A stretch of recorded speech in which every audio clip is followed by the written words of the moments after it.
Conta um Conto apresenta de Neil Gaiman. Como conversar com garotas em festas. Narração, Marcelo Fávaro. Vamos, disse Vic, vai ser legal. Não vai, discordei, embora soubesse que era uma briga perdida. Vai ser demais, insistiu Vic pela 100ª vez. Garotas, garotas, garotas. Ele sorriu com os dentes brancos. Ambos cursávamos uma escola para rapazes no sul de Londres. Embora fosse mentira dizer que não tínhamos nenhuma experiência com garotas, Vic parecia ter tido muitas namoradas. Eu beijara umas 3 amigas da minha irmã. Eu acho que seria a mais pura verdade dizer que ambos quase só falávamos e interagíamos com outros rapazes. Para nós, as meninas eram quase incompreensíveis. Bem, comigo era assim pelo menos. É difícil falar com outra pessoa e não vejo Vic há 30 anos. Eu não tenho certeza de que saberia o que dizer a ele se o encontrasse agora. Estávamos andando pelas ruazinhas cheias de fuligem, que se entrelaçavam num labirinto atrás da estação East Croydon. Um amigo falara a Vic de uma festa, e ele estava determinado a ir, quer eu gostasse ou não. E eu não estava gostando. Mas meus pais tinham viajado para uma conferência e eu estava hospedado na casa de Vic, portanto, era obrigado a acompanhá-lo. Vai ser como todas as outras vezes, protestei.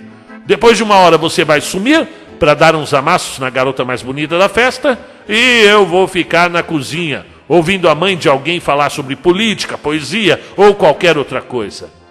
Você só precisa conversar com elas, argumentou Vic. Eu acho que é aquela rua ali no final. Ele apontou alegremente, balançando a sacola com a garrafa. Você não sabe onde é? Alison me explicou e eu anotei num pedaço de papel, mas eu esqueci na mesa do corredor. Mas tudo bem, eu me viro. Como? A esperança cresceu lentamente dentro de mim.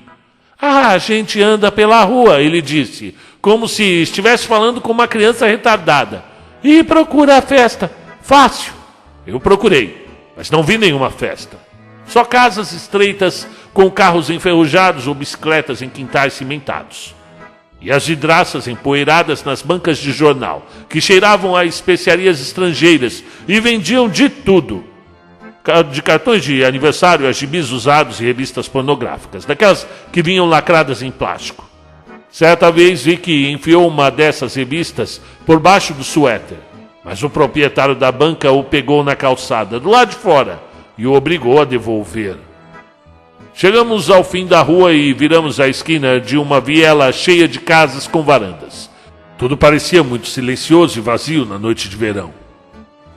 Para você é fácil, eu disse. Elas te curtem. Você não precisa conversar com elas. Era verdade.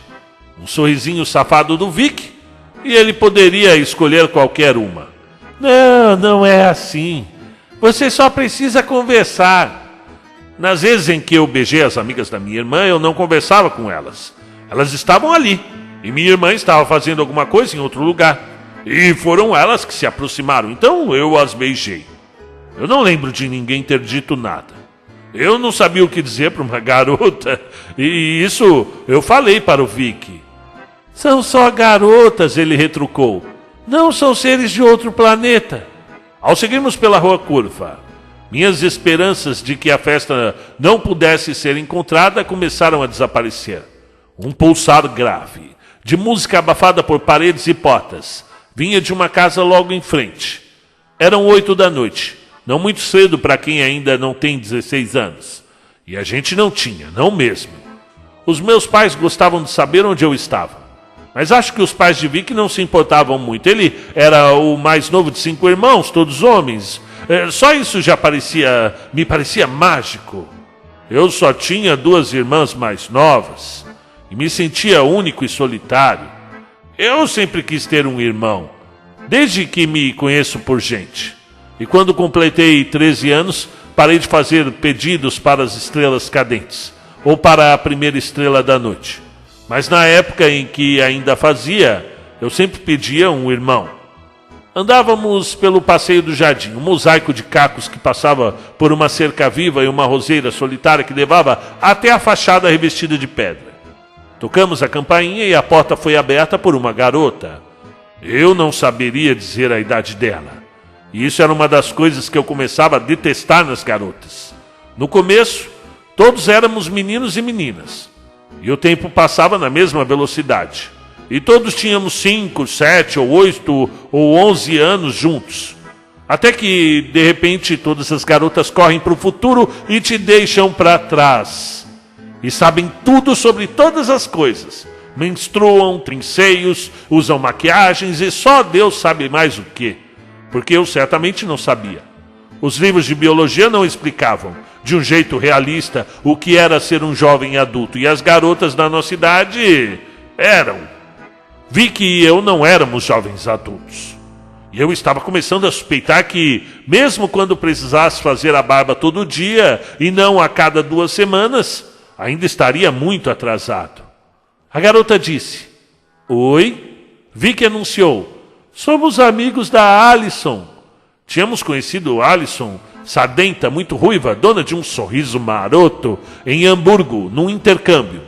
Os organizadores do intercâmbio haviam mandado algumas garotas conosco de uma escola para moças da região para dar uma equilibrada. As garotas mais ou menos da nossa idade eram bagunceiras e engraçadas. E tinham namorados mais ou menos adultos, com carros, empregos, motos e, no caso de uma garota com dentes tortos e casaco de pele, que me contou isso tristemente num fim de uma festa em Hamburgo, na cozinha, é claro. Alguns tinham esposa e filhos. Ela não está, disse a garota da porta. Nada da Alison. Sem problemas, respondeu Vicky com um sorriso espontâneo. Meu nome é Vicky. Este é o N. Uma pausa. E aí a garota sorriu para ele. Vicky trazia numa sacola de plástico uma garrafa de vinho branco, roubada do armário da cozinha dos pais. Onde é que eu ponho isso? Ela abriu a passagem e nos deixou entrar. A cozinha é lá no fundo.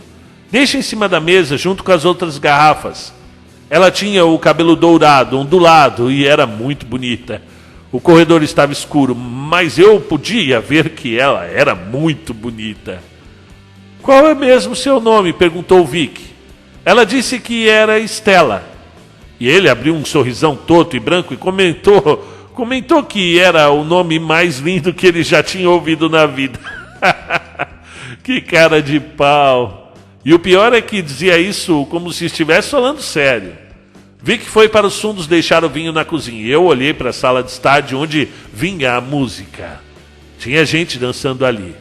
Stella entrou e começou a dançar, deixando-se levar pelo ritmo da música, sozinha. E eu fiquei observando-a. Isso foi no início da época do punk.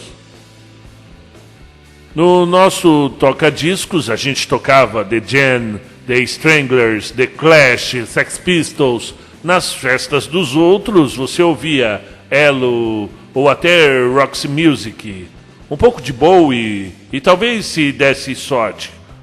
Durante o intercâmbio na Alemanha, o único LP que agradava a todos era o Harvest, do Neil Young. E a canção Heart of Gold se tornara o refrão da viagem.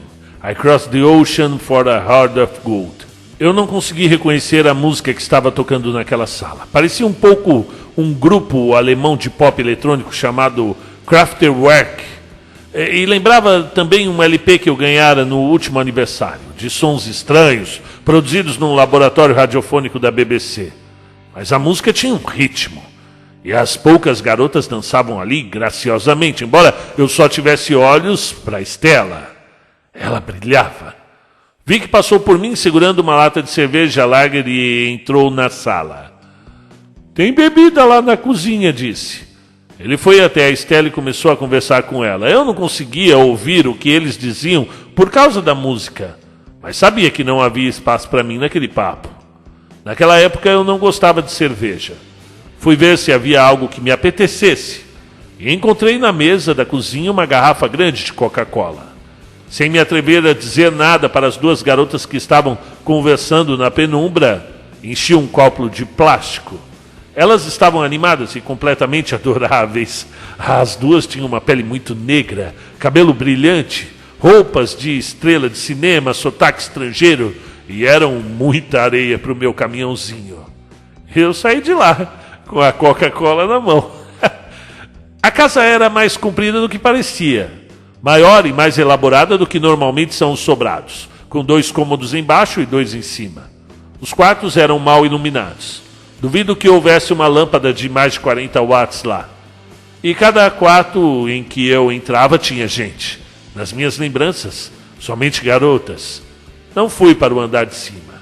Só via uma garota no jardim de inverno. Seu cabelo era tão claro que chegava a ser branco. Era comprido e liso. E ela estava sentada à mesa de tampo de vidro, com as mãos unidas, contemplando o jardim e o crepúsculo. Parecia tristonha. Você se incomoda se eu sentar aqui? Perguntei, apontando com o copo. Ela balançou a cabeça e depois deu de ombros, para indicar que, para ela, tanto fazia. Vi que passou pela porta do jardim de inverno. Estava conversando com Stella, mas me viu sentado à mesa, envolto em timidez e constrangimento. E abriu e fechou a mão, imitando uma boca. Fala! Tá bom, certo. Você é daqui mesmo? Perguntei.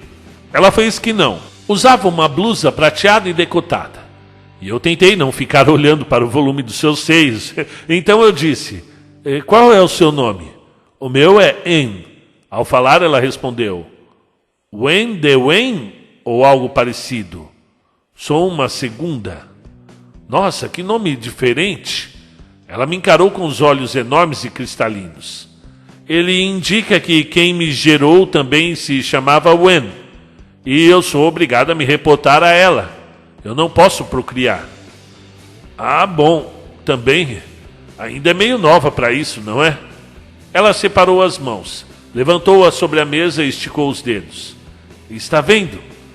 O dedo mindinho de sua mão esquerda era torto e se bifurcava na ponta, dividindo-se em 2 pontas menores. Uma pequena deformidade. Quando fui concluída, era necessária uma decisão. Eu seria mantida ou eliminada. Eu tive sorte, a decisão me favoreceu. Agora eu viajo, enquanto minhas irmãs mais perfeitas ficam em estado de êxtase. Elas foram as primeiras. Eu sou uma segunda. E logo terei de retornar para Wen e lhe contar tudo o que eu vi. Todas as minhas impressões sobre este lugar de vocês. Na verdade, eu não moro em Croydon. Eu não sou daqui. Eu me perguntei se ela era americana. Não estava entendendo nada do que ela dizia. Como você diz, ela concordou. Nenhum de nós dois é daqui. Ela fechou sua mão de 6 dedos por baixo da outra, como se quisesse escondê-la. Eu esperava que fosse maior, mais limpo e colorido, mas mesmo assim é uma joia. Ela bocejou, cobriu a boca com a mão direita, só por um segundo, antes de pousá-la novamente sobre a mesa. Eu começo a ficar cansada dessas jornadas, e às vezes desejo que terminem. Numa rua do Rio, no carnaval, eu os vi numa ponte, dourados, altos, com os olhos e asas de inseto, e deleitada quase corri para saudá-los, antes de perceber que eram apenas pessoas fantasiadas. Eu perguntei a Roland-Colt, por que eles se esforçam tanto para aparecer conosco? E Roland-Colt respondeu, porque eles se detestam, todos em tom de rosa e marrom e tão pequenininhos. E o que eu percebo, até eu, e não sou crescida, parece um mundo de crianças, ou de elfos. E então ela sorriu. Ainda bem que nenhum deles podia ver Roland-Colt. Você quer dançar? Perguntei. Ela balançou a cabeça imediatamente. Não é permitido. Eu não posso fazer nada que possa causar danos à propriedade. Eu sou de Wen. Quer beber alguma coisa, então? Água, ela disse. Fui para a cozinha, peguei mais coca para mim e enchi uma caneca com água da torneira. Da cozinha, passando pelo corredor, voltei para o jardim de inverno, que então estava totalmente vazio. Eu me perguntei se a garota teria ido ao banheiro e se mais tarde mudaria de ideia sobre dançar. Voltei para a sala de estar e dei uma olhada. Estava enchendo de gente. Havia mais garotas dançando e vários caras que eu não conhecia, e que pareciam alguns anos mais velhos do que eu e Vic. Os caras e as garotas mantinham distância, mas Vic estava segurando a mão de Stella e dançando. E quando a música terminou, ele pôs o braço em seus ombros, casualmente, com ar quase de dono, para garantir que ninguém a levaria embora. Pensei que a garota do jardim de inverno podia estar no andar de cima, porque no térreo ela não estava. Entrei no living, e que ficava do outro lado do corredor, em frente à sala onde as pessoas dançavam, e me sentei no sofá. Já vi uma garota sentada ali. Ela tinha o cabelo preto, curtinho, espetado, de um jeito nervoso. Fala, pensei, fala! Essa caneca de água tá sobrando, você quer? Ela fez que sim. Esticou a mão, pegou a caneca com extremo cuidado, como se não estivesse acostumada a pegar as coisas, como se não pudesse confiar nem em sua visão, nem em suas mãos. Eu adoro ser turista, ela comentou, e sorriu com hesitação. Tinha os dentes do meio separados e tomava a água da torneira como se fosse uma adulta degustando um vinho fino. Na última viagem, fomos para o sol e nadamos nos lagos de fogo com as baleias. Ouvimos suas histórias e nos arrepiamos com o frio dos lugares externos. Depois nadamos para o fundo, onde o calor brotava e nos confortava. Eu queria voltar lá, queria mesmo. Havia tanta coisa que eu não vira. Em vez disso, viemos para o mundo. Você gosta? Do quê? Ela fez um gesto vago mostrando a sala, o sofá, as poltronas, as cortinas, a lareira a gás apagada. Eu acho legal. Eu disse a eles que não queria visitar o mundo, ela contou. Meu professor progenitor não se impressionou. Você aprenderá muita coisa, ele disse. E eu insisti, eu aprenderia mais voltando para o sol, ou indo para as profundezas. Jessa tecia teias entre as galáxias. Eu quero fazer isso. Mas não houve como convencê-lo. E eu vim para o mundo. Progenitor professor me absorveu. E eu apareci aqui, incorporada num monte de carne em decomposição, grudado numa estrutura de cálcio. E ao encarnar, senti coisas dentro de mim, remexendo, bombeando e esguichando. Foi minha primeira experiência empurrando o ar para fora da boca, fazendo as cordas vocais vibrarem. E eu as usei para dizer ao professor progenitor que eu queria morrer. E ele reconheceu que essa era inevitável estratégia para sair do mundo. Ela usava uma pulseira de contas pretas e mexia nelas enquanto falava. Mas o conhecimento há, sim, na carne, continuou a garota. E estou resolvida a aprender com ela. A gente estava sentado perto do meio do sofá. Decidi que devia pôr o braço em seus ombros, mas como quem não quer nada. Eu ia estender o braço pelo encosto do sofá e depois abaixá-lo devagar, quase imperceptivelmente, até tocá-la. E ela disse: essa coisa do líquido nos olhos, quando o mundo fica embaçado, ninguém me contou, e eu ainda não entendo. Eu toquei as dobras do sussurro, pulsei e voei com os cisnes taquiônicos, e mesmo assim eu não entendo. Ela não era a garota mais bonita da festa, mas não era feia, e afinal era uma garota.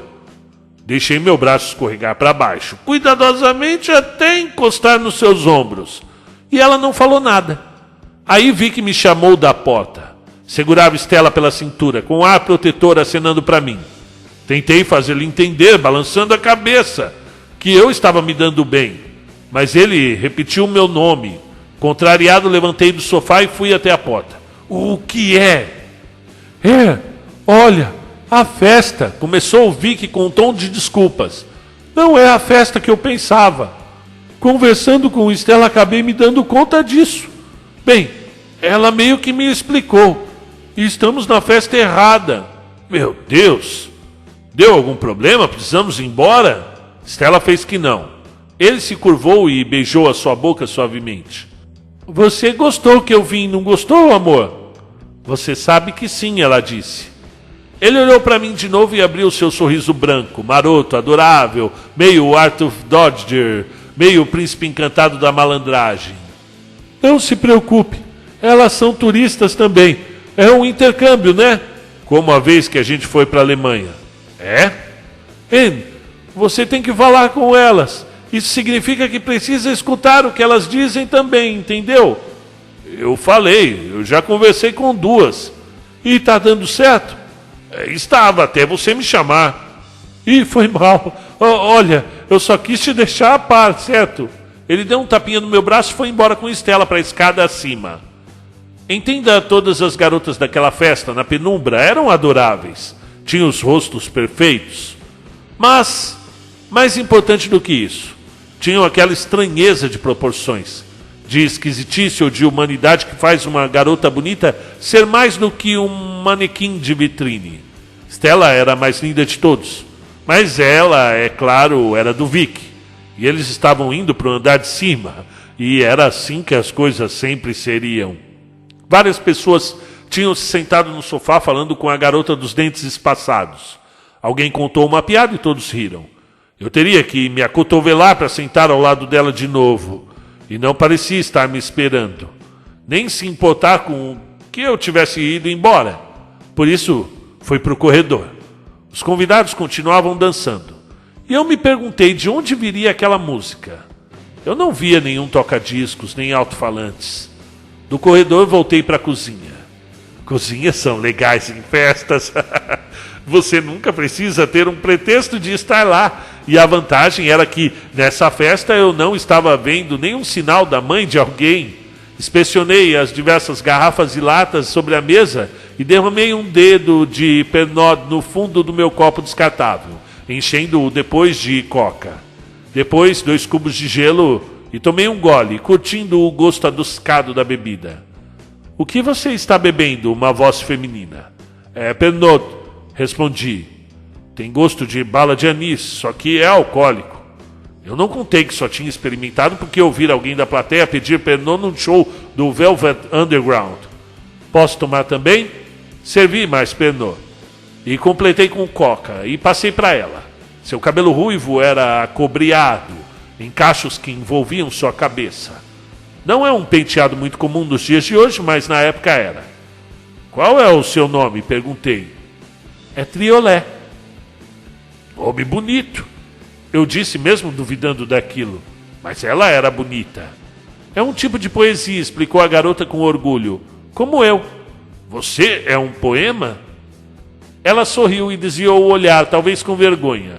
O seu perfil era quase reto. O nariz grego perfeito que descia da testa em linha reta. Ensinamos Antígona no teatro da escola no ano anterior. Eu interpretei o mensageiro que leva a Creonte a notícia da morte de Antígona. Usamos meias máscaras que pareciam o rosto dela.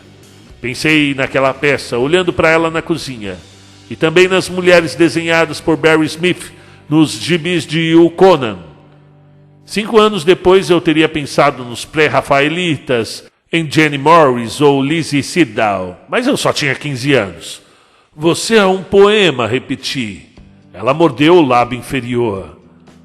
Se você quiser, eu sou um poema, ou um padrão, ou uma raça cujo mundo foi tragado pelo mar.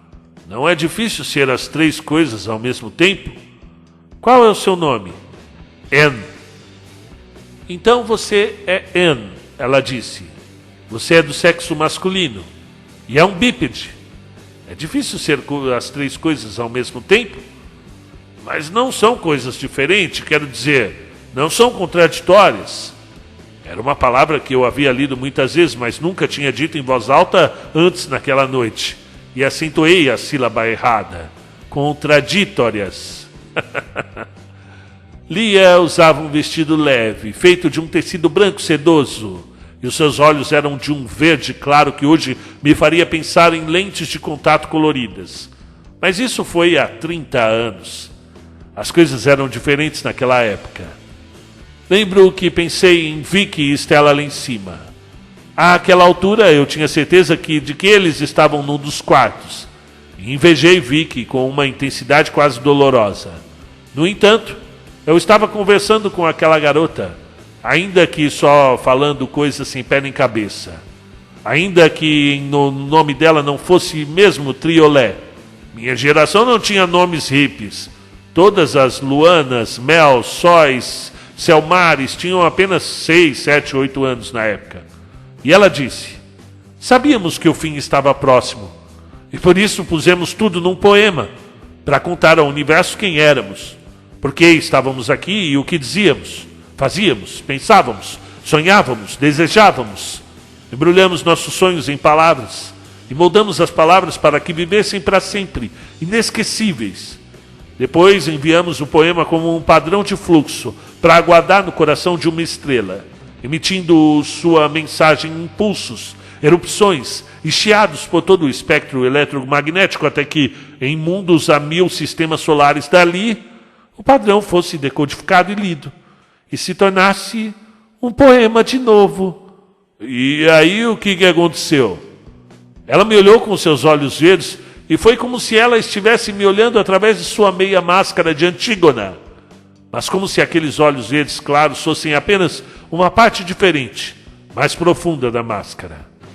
É impossível ouvir um poema sem que ele mude você, observou ela.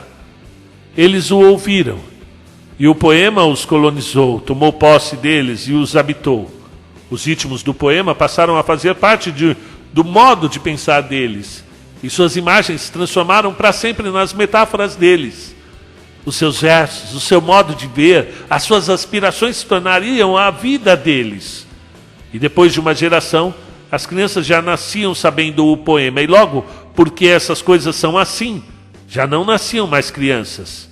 Não havia necessidade delas, não mais. Só havia um poema, feito de carne, que andava e proliferava por toda a vastidão do conhecido. Eu me aproximei até sentir minha perna encostando na dela. Ela pareceu gostar, e delicadamente pôs a mão no meu braço, e um sorriso se abriu no meu rosto. Há lugares onde somos bem-vindos, continuou o Triolet, e outros onde somos vistos como ervas daninhas ou como doenças, algo a ser imediatamente posto em quarentena e eliminado. Mas onde termina o contágio e começa a arte? Eu não sei, falei ainda sorrindo. Eu podia ouvir a estranha música pulsando na sala de estar, se espalhando e ressoando pela casa toda. Então ela se inclinou na minha direção. E eu acho que foi um beijo. Eu acho. Bem, ela pressionou os seus lábios contra os meus e depois, satisfeita, recuou, como se tivesse me marcado com a sua propriedade. Você quer ouvir? Perguntou. E fiz que sim, claro, sem saber direito o que ela estava oferecendo, mas convencido de que precisava de qualquer coisa que ela estivesse disposta a me dar. Ela começou a sussurrar algo no meu ouvido. Isso é o mais estranho na poesia. Dá para saber que é poesia, mesmo quando é uma língua que a gente não conhece. Você pode ouvir Homero sem entender uma palavra, e mesmo assim sabe que é poesia. Já ouvi poesia polonesa, poesia inuit, e eu sabia o que era sem saber. Seu sussurro era assim. Eu não entendia a língua, mas suas palavras me atravessavam, perfeitas, e em minha mente eu via torres de vidro e diamante, pessoas com olhos do verde mais pálido, e por baixo de cada sílaba sentia o avançar sem trégua do oceano invencível. Talvez eu a tenha beijado de verdade. Eu não lembro. Só sei que eu queria. E aí vi que me chacoalhou com violência. Vamos, ele gritava, depressa, vamos! E na minha cabeça comecei a voltar de 1000 quilômetros de distância. E idiota, vamos logo, anda! Esbravejou ele me xingando. Aí havia até uma fúria em sua voz. E pela primeira vez naquela noite reconheci uma das músicas tocadas. Um triste uivo de saxofone, seguido de uma cascata de acordes líquidos, e uma voz de homem cantando versos recortados sobre filhos da era silenciosa. Eu queria ficar e ouvir a canção, e ela disse, eu não terminei, ainda tem mais de mim. Desculpa, amor, desculpa, interveio Vicky, mas não estava mais sorrindo. Haverá outra ocasião. Ele agarrou meu cotovelo com força, me obrigando a sair da sala. Eu não tentei resistir. Eu sabia, por experiência, que vi que podia me encher de porrada se ele quisesse. Não fazia isso a não ser que estivesse alterado ou furioso. E furioso ele estava. Seguimos para o hall de entrada. Enquanto vi que abria a porta, olhei para trás uma última vez sobre o ombro, esperando ver Triolé na porta da cozinha. Mas ela não estava lá. Vi Stella, porém, no alto da escada. Estava olhando para Vic e vi o rosto dela. E tudo aconteceu há 30 anos. Eu esqueci de muita coisa e vou esquecer mais. E no fim vou esquecer de tudo. No entanto, se eu tenho alguma certeza de vida após a morte, ela está envolta, não em salmos, não em cantos religiosos, mas apenas nisso. Sei que jamais vou esquecer aquele momento, ou a expressão no rosto de Stella, quando ela viu Vic se afastando às pressas. Até depois de morto vou me lembrar. Suas roupas estavam amarrotadas, sua maquiagem estava borrada, e os seus olhos. Nunca deixe um universo furioso. Eu aposto que um universo furioso olharia para você com aqueles olhos.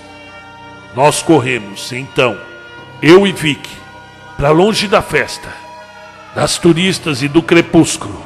Corremos como se uma tempestade elétrica estivesse nos perseguindo, num ímpeto louco e desesperado por aquela confusão de ruas, vencendo o labirinto, e não olhamos para trás, nem paramos enquanto podíamos respirar.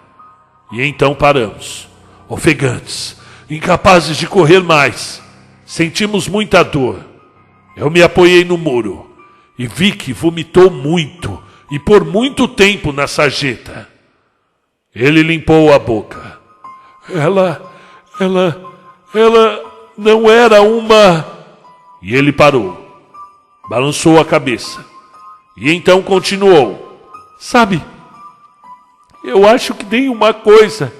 Sabe quando você vai até onde ousa ir? E se você fosse mais longe, não seria mais você? Você seria a pessoa que fez aquilo. Lugares onde não se pode ir. Eu acho que isso aconteceu comigo hoje. Achei que sabia o que ele queria dizer. Transar com ela, é isso? Ele esfregou os nós nos dedos com força na minha têmpora, girando-os com violência. Eu me perguntei se ia ter que brigar com ele e apanhar, mas depois de um momento ele baixou a mão e se afastou de mim, engolindo seco, silenciosamente. Olhei-o com curiosidade e percebi que ele chorava. O Vic chorava. O seu rosto estava vermelho e lágrimas escorriam dos olhos. Vic estava soluçando na rua descontroladamente como um menininho. Era de cortar o coração. Então ele se afastou de mim, com os ombros tremendo, e saiu correndo pela rua para que eu não visse o seu rosto. E eu me perguntei, o que aconteceu no andar de cima que o deixou daquele jeito, que o assustou tanto? Eu não consegui nem imaginar. As lâmpadas da iluminação pública foram se acendendo uma a uma. Vi que caminhava na minha frente, trôpego, enquanto eu o seguia pela rua, no crepúsculo, marcando com os passos a métrica de um poema que, por mais que eu tentasse, não conseguia lembrar e jamais seria capaz de repetir.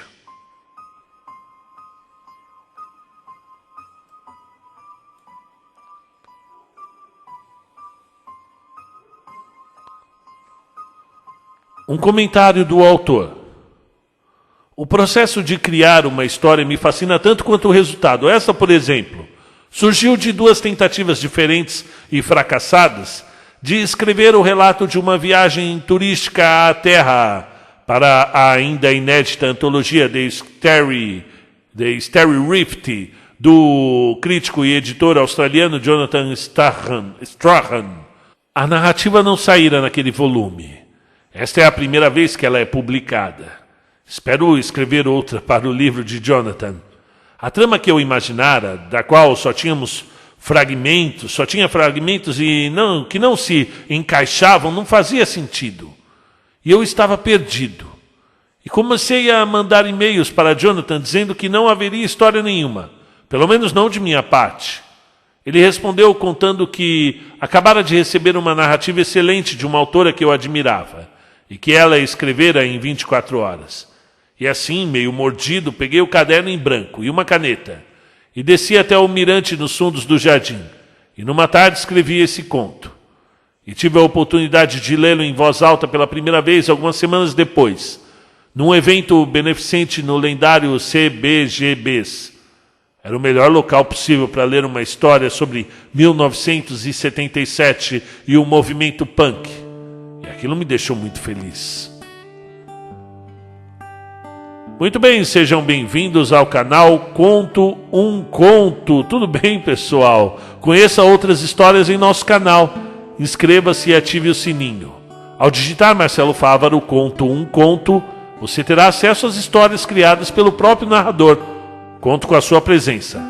Quer contribuir para o canal? Visite nossa plataforma Apoia-se na descrição do vídeo. Não é o nosso objetivo financeiro, longe disso. Mas, se ainda assim deseja, está lá à sua disposição. Aqui nós promovemos a conversa literária, a reflexão, a evolução. E você é muito bem-vindo. Meu nome é Marcelo Fávaro e esse é o canal Conto um Conto. Até a próxima.